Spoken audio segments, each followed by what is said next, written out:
Lastly, Aston Martin F1, and this one's pretty tough to swallow, I'm not going to lie. Aston Martin is nowhere to be found on the F1 grid. When they introduced their car heading into the F1 season, not only were they the first team to show the actual car, not some mock-up like the other few teams before them had, it had a completely different approach to aerodynamic design. It was actually beautiful. The livery, beautiful. Paint scheme, all of it, beautiful. The only thing I would change aesthetically is the color green for the Aston Martin logo along the fuselage just in front of the driver's seat. I'll show that here.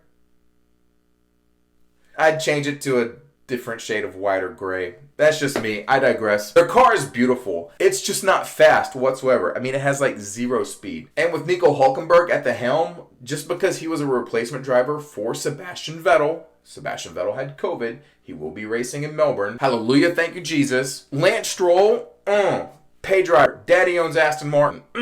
With Sebastian Vettel at Aston Martin out for the first 2 weeks of the F1 schedule due to battling COVID, he is doing well, and I'm happy to report he will be in Melbourne racing. Thank you, Jesus. Because you can't put a lot of faith in Lance Stroll for anything. I mean, when it rains, he can be in the mix for sure. But if it's not, sorry. See, the crappy thing is about Lance Stroll for everyone else is I've got all the respect in the world for the guy because he is in the F1 grid. He's qualified very, very well a few times.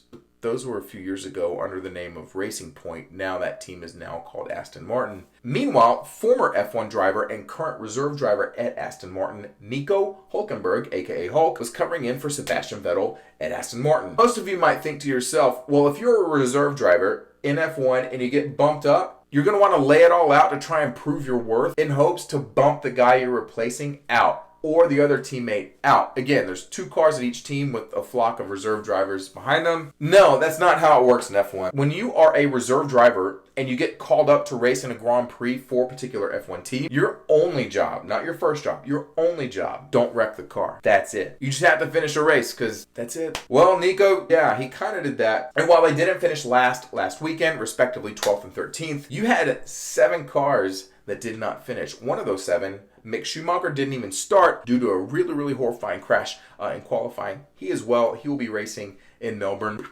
Haas F1. So what's the problem at Aston Martin? Well, besides the fact that Lance Stroll is one of the drivers, I don't know. I really wish the best for Aston Martin. That is such a storied brand within F1. Their headquarters is actually right across the street from the British Grand Prix in Silverstone. So they have an entire F1 racetrack at their disposal, literally right across the street, and they can't develop a car to save their life. Things I'm looking forward to this weekend. I want to see Alex Albon at Williams in qualification make it to Q2 and get really, really close, if not slide into Q3. In qualification, you have Q1, Q2, and Q3. Basically, you have the top 15, top 10, and there you go. There's 20 cars on the grid. The fastest 15 move on to Q2, and so on and so forth to Q3. Let's see if Alex can pull out some quali magic. Again, his goal is just to get to 10th place. The closer he can get to Q3 in qualification sets him up for better success on Sunday. Will it be a complete race of attrition? I don't really know, but what I do know about this upcoming track in Melbourne, with the new improvements, it is so different, and I think in a much better way. So look for Albon to get as close as he can in qualification, aka quali, to Q3 as he possibly can. If he gets into Q3, that'll be a good thing. For Aston Martin, just want a respectable race, man. Aston Martin finds himself in a really, really strange place. With Sebastian Vettel returning for the Australian Grand Prix, more than anything else, they're probably going to want Sebastian Vettel just simply to help them develop the car better than Lance Stroll ever can. Sebastian Vettel, he's got what? A couple of F1 World Championships to his name? Yeah. What do you got, Lance Stroll? Nothing. Look to Sebastian Vettel for Aston Martin F1 to be a huge step of confidence moving forward for the season at Aston Martin F1. Someone to help them develop the car. Yeah, way back at Red Bull, a long time ago, F1 World Champion. And he's come close quite a few times before.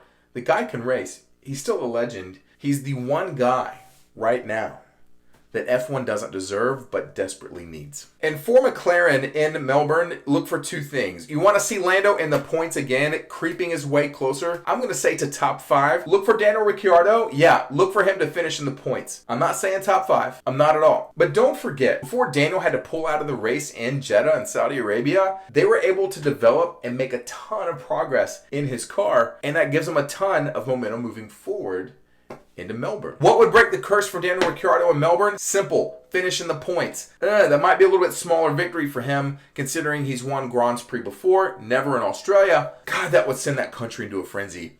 I tell you what, I'm going to go Daniel Ricciardo in the points, 10 or better. There you go. Everyone in Australia knows what kind of season Daniel Ricciardo's having. Everyone in Australia also remembers what kind of season Ricciardo had last year and the years prior when he was at Renault. A finish in the points for Rick would be everything, not just for Australia, but moving forward for the remainder of the F1 season in McLaren's conquest for that Constructors' Championship. Lastly, the goal. What is the goal for Mercedes? Well, it's going to be pretty easy. Here's my hot take. It'll be a little sneak peek towards my top 5 pick for Australia. I'm going to tell you right now, both Mercedes cars end up in the top 5 in Melbourne. Looking at the big picture here, he took a car that wasn't worth jack squat and made it worth its salt. And made it absolutely fly. Like it or not, his performance was fire. His teammate George Russell finishing 5th, deep into the points. No surprise there. What's really, really interesting is seeing George Russell, who was formerly at Williams. We all knew George could drive. Now he's with the big bad wolf at Mercedes. Now that Mercedes has had 2 weeks to sort out Lewis's car and George's car, look to both of them to finally give us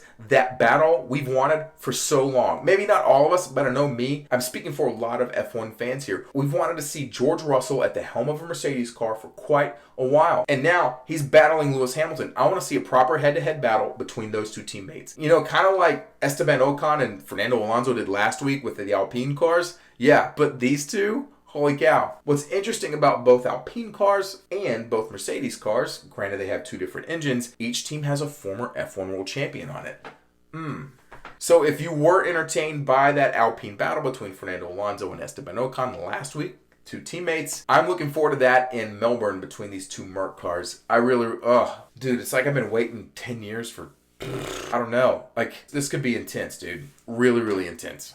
Look to Mercedes to challenge in the top 5. That's my little sneak peek moving forward into my top 5 and top 10 predictions for Melbourne. Yeah, Lewis Hamilton and George Russell, I don't know the order. They're going to crack the top 5 together. They've got their car sorted out. Why? Because by the time the race starts, it would have been 2 weeks to sort this thing out and get these cars rolling. And rolling they were, despite the fact they were having issues with porpoising last week. I think the porpoising issues are going to, I think the pace that they have is going to match that of both Ferraris and Red Bulls. And now, not only are we going to have a proper race between Red Bull, Ferrari, and Mercedes, we're going to have a proper race between George Russell and Lewis Hamilton. Look, admittedly, I'm not the biggest Mercedes fan, but this battle is something I've been wanting to see for a really, really long time. Lewis Hamilton, like it or not, is one of the greatest of all time. Period. He's in a league of like 3 or 4 people that no one else in the history of F1 could ever match. And no joke, I think George Russell's cut from that same cloth, man.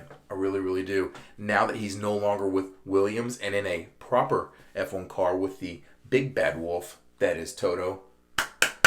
The battle is here. Look for that battle away, John, between George and Lewis. Or shall I say, Sir Lewis, excuse me. But guys, plain and simple, I've got my eyes on Daniel Ricciardo. It is his home race. Let's see him break the curse right here. Let's see Williams Racing get as close as they can, if not, crack that top 10. If cars retire, if cars crash, whatever, as long as you finish in that top 10, Aston Martin almost did last weekend, only because so many people crashed ahead of them. They got really, really close, dude. They got really, really close. I'm not gonna lie. They got really, really close. And Aston Martin. Oh, okay. Look, Seb, help them develop that car, create magic this weekend, man. Also, too, I think a lot of F1 fans have really been longing to have Seb back. He's the one guy in F1 that we need, but we don't deserve. And purely that's because he cleans up trash at certain racetracks after the race when no other driver does. Also, fun fact, Lando Norris works in his own car sometimes when the race engineers will allow. Kind of interesting. But Melbourne, it's going to be a good time, and I'm really looking forward to it. If you live in the United States, you can catch the race on ESPN at 1 o'clock in the morning, Eastern Standard Time. I will be up for it. It'll be a night of pounding coffee, and once the race is over, I'm probably not going to last much longer, but I cannot wait. Expect qualification, also on ESPN, to be about midnight or 1 in the morning. I forget the time. Always Eastern Standard Time, because that's where I live. Guys, let me know where you're watching from in the comments down below. Better yet, let me know who you're pulling for this weekend. Guys, thank you so much. Live well, eat well, be kind. Like Ja Rule's acting career, we're out. I'll see you in a couple days.